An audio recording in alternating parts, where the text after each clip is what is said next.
তো hello guys, আসসালামু আলাইকুম। আমি এখন কোথায় যাচ্ছি আপনারা মনে করবেন এখন আমি মসজিদ যাচ্ছি, কিন্তু না, আমি এখন কাজ করতে যাচ্ছি।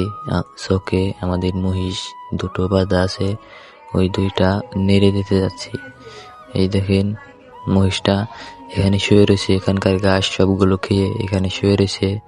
এটা এখন আমি ঘাসে নিয়ে বাঁধবো। আর একটা কথা বলি, আমাদের মহিষ প্রতিদিন খুব পরিশ্রম করে।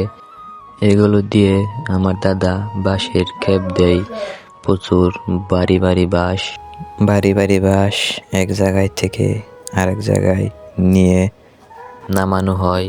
তো আজকে বাঁশের খেপ দিতে যায় নাই, এক জায়গায় গেছে, চোখে বেঁধে দিয়ে গেছে। তাই বললাম একটু নেড়ে দিয়ে আসি, তাই যেখানে ঘাস দেখে বেঁধে দিলাম। তো এখন আরেকটা বেঁধে দিতে যাব। তো আরেকটার কাছে এসে বললাম, এটা খুব শান্ত, এটাকে একটু আদর করে দিলাম। এখন এটা ঘাসে নিয়ে বেঁধে দিব।